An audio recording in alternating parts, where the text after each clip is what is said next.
আর মাত্র কয়েক ঘন্টা পরেই হামজা চৌধুরী বাংলাদেশ আসতেছে। হামজা চৌধুরী, তার জন্য অপেক্ষা করতেছে বাংলাদেশের লাখ লাখ দর্শকরা, কোটি কোটি দর্শকরা।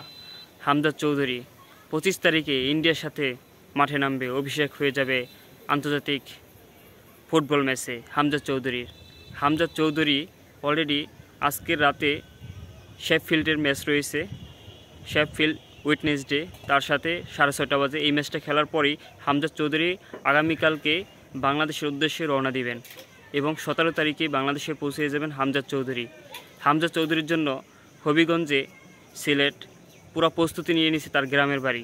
প্রথমে এসে তিনি সরাসরি চলে যাবেন তার গ্রামের বাড়ি, সেখানে তিনি অবস্থান করবেন 17 তারিখে।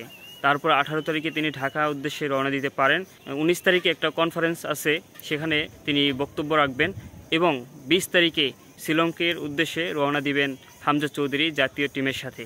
হামজা চৌধুরীর জন্য অপেক্ষা করতেছে লাখো লাখো দর্শকরা। হামজা চৌধুরী ইন্ডিয়ার সাথে অভিষেক হবে হামজা চৌধুরীর।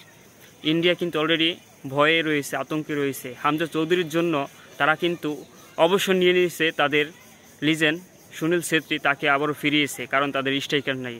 হামজা চৌধুরীর সাথে সুনীল ছেত্রীর জমজমের একটি লড়াই হবে আগামী 25 তারিখে। বাংলাদেশ এবং ইন্ডিয়ার মধ্যে জমজমের একটি ফুটবল ম্যাচ অনুষ্ঠিত হবে।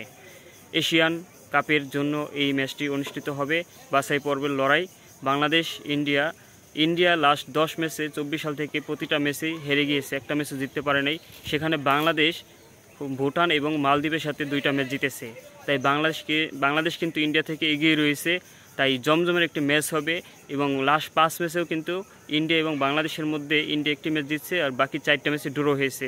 তাই আশা করা যায় এই ম্যাচটি বাংলাদেশ জিতবে এবং বাংলাদেশ এগিয়ে থাকবে এই ম্যাচটিতে হামজা চৌধুরীর কারণে। এবং ফাহামিদুল আরও ভালো ভালো স্ট্রাইকার রয়েছে বাংলাদেশ দলে, তাই ইন্ডিয়া থেকে বাংলাদেশ দল এগিয়ে থাকবে। হামজা চৌধুরীর জন্য পুরো দলটাই চেঞ্জ হয়ে যাবে বাংলাদেশের, নতুনভাবে বাংলাদেশ ফুটবল আবারও এগিয়ে যাবে।